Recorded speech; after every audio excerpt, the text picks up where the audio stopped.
Be the change you want to see.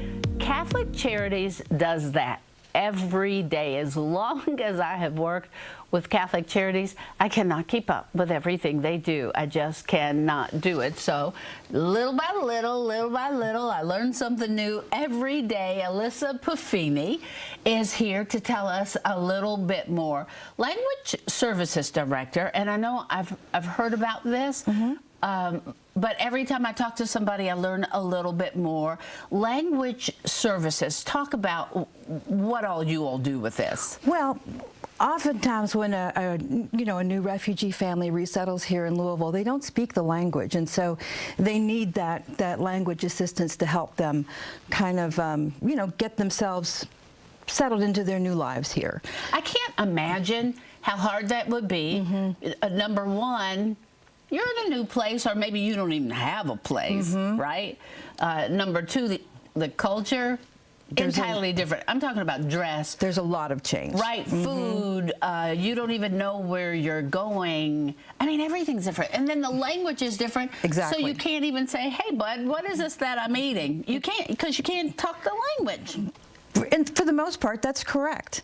But oftentimes there are folks that are being resettled here who do speak the language, and so we're able to offer them an opportunity to begin working as soon as they arrive, so that they can help and serve others in their community with that language assistance. Okay, so talk about that. So you're saying if a refugee comes over, give me a language. Like how many languages do you all end up seeing? Well, okay. I don't know if you can give me the number. Like how many languages? It's a long list. Based on the most recent data that we have, I want to say I think 116 different languages that are spoken here in Louisville. That doesn't necessarily mean it's all new families right now. But 116 languages here in Louisville. Now, the top languages that we see requested daily are Spanish, Arabic, Swahili, Kinyarwanda, and Somali. Okay, my daughter is a teacher, and sometimes she has students that they're ESL, I guess English second language. Yes. And sometimes they will have two students.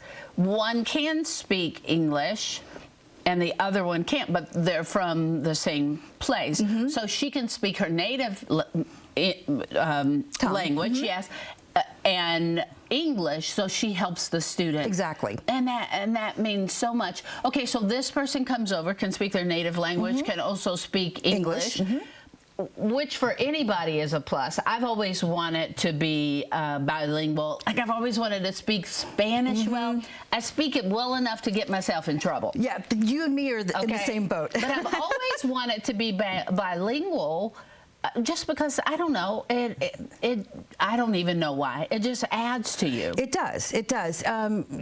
Folks who arrive in the United States from other countries, they come with so much education, and there's so much resilience that they're able to resettle and start over again here. It's just, they amaze me.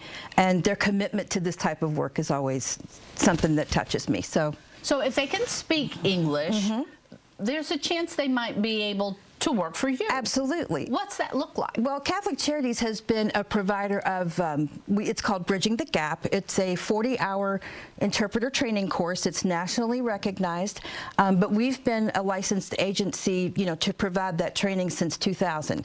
So there have been hundreds and hundreds of people that we've trained over the years, but it teaches basics of interpreting, placement, ethics, things like that. Doesn't teach the language. We need you to come on board with the language already, but. Yeah, so you're not teaching English. We are not teaching language, no. English, along with your other language. Correct. So you're going to come on and you're going to be trained and certified. I guess when you say trained and certified, if you're hiring them, there are things that they need to do in order to help their brother, sister, refugees. Correct. Just kind of come in and get the life that they need as well. Exactly. Everyone has to go through a qualifying process. So they have to, complete that training program. There there are, background checks and things like that as you would have with any other employment situation. Well, it's a job. Exactly. But allowing them to work with us as independent contractors, we're setting them up with all of the tools that they need to work anywhere in the country they want. So if they choose to move beyond, once they are resettled here in the States, if they choose to move beyond Louisville and this local area, they go with the whole set of skills. They take that with them and they can interpret anywhere. And in that interpretation, we're talking about helping if the person has to go to the hospital or needs to talk to a business or a school or for legal purposes when they get here, all of that. Exactly. There are groups of agencies and businesses that are required actually to provide language service by law. It's part of the Civil Rights Act of 19. I did not know that. Yes. It's under Title VI, and basically public services need to be accessible to everyone regardless of their country of origin. So registering your child for school, going to the hospital for an emergency, really any public service that you can think of. Interpreters are part of that, yes. And it is important, certainly important. So I need to know the language. I need to know my language, which is the easy part for them. But do I have to have graduated college or at least high school? Like They do need to be at least 18 years old. That's a requirement to enter a contractual agreement. Okay. But they also need to have a high school diploma. And then we will present them with, like I said, the training, the additional training that they require, and a series of testing to ensure that their language skills are where they need to be. We're sending interpreters into medical situations, legal situations, things that could have serious impacts on a person's life. So we need to be sure that we're sending someone who's properly trained and really knows their stuff. How many? You may not be able to answer this. How many interpreters do you think you've passed through the program? And like I said, you may not be able to answer that. And how many do you think you have now? Right now, I know that we have in the neighborhood of about 80 interpreters. Okay, that's pretty good. And that represents about 27 languages right now that we're able to offer. And that's just for on-site work. But we also offer stuff about video remote and telephone. And we partner with other agencies who take part in the Catholic Charities USA network. So, for example, agencies in Boston or Texas somewhere, we're all networked together so that we can call each other and, do you have this language or that language, Isn't that nice, though? That is, exactly. That is so nice. How many do you need? Because you're hiring. We are hiring. Right now. We've never seen the demand for language services higher. So we are hiring. We're hiring for every language right now, especially for Kinyarwanda and Swahili and Somali.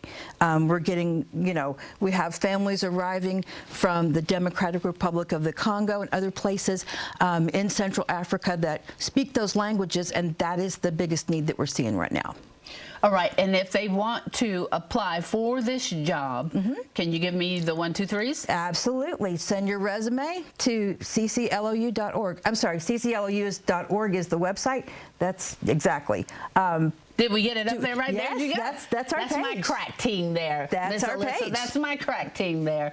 If they don't have a resume, can they still apply? They can still reach out, absolutely. Okay. There is an email address that's on that website. It is languages at archlou.org, and pretty simple. But they can reach out to us using that email address as well. Okay, just more than anything, it's important that they reach out because you all definitely need folks. We definitely need the help. Okay. Did we forget anything? Did I not ask you anything that you want to make sure that you tell folks? I don't know.